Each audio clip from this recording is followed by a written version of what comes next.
Friends, நம்ம இன்றைக்கி திணை பொங்கல் தான் செய்ய போகிறோம். அதுக்கு நான் இந்த 1 கப்பு திணை எடுத்துக்கிறேன். இதில் 3/4 கப்பு நம்ம பாசிப்பருப்பு சேர்த்துப்போம். அதில் நம்ம தண்ணி ஊற்றி ஒரு 10 நிமிஷம் நல்லா ஊறட்டும். அதுக்கப்புறமா கழுவி நம்ம வச்சுக்கலாம்.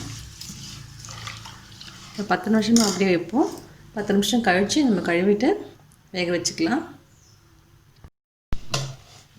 நான் கழுவி வாஷ் பண்ணி வச்சுட்டேன் ஃபுல்லாக. இதில் நம்ம இந்த கப்பில் எடுத்துகிட்டா அதில் 4 கப் தண்ணி ஊற்றிக்கலாம்.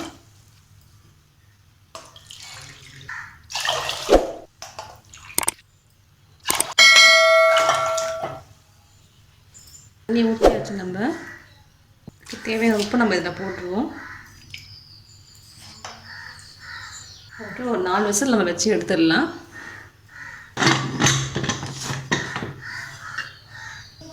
ஒரு 4 விசில் வரட்டும், வெயிட் பண்ணுவோம். நம்ம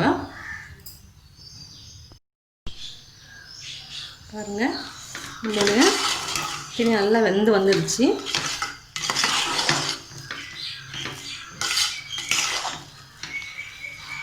நல்லா வெந்துடுச்சு. நம்ம இதுக்கு தாளிச்சி எல்லாம் போட்டுக்கலாம். அதில் நெய் ஊற்றிக்கலாம். காஞ்சதும் நம்ம சீரகம் 1 ஸ்பூன் ஆட் பண்ணிப்போம்.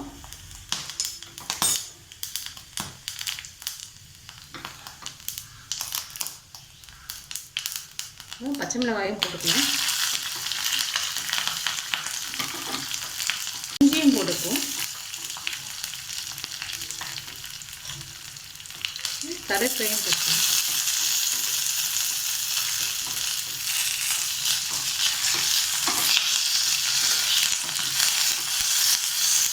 இதோட முந்திரியும் அதில் போட்டுக்கலாம்.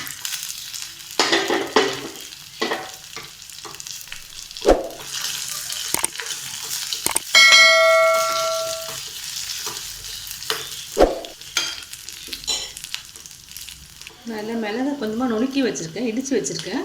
இதை போட்டுக்கலாம்.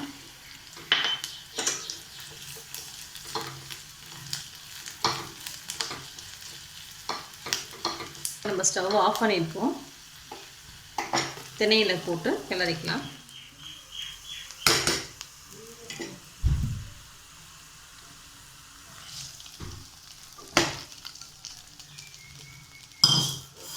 அவ்வளோதான், என்னுடைய திணை பொங்கல் ரெடி ஆகிடுச்சு.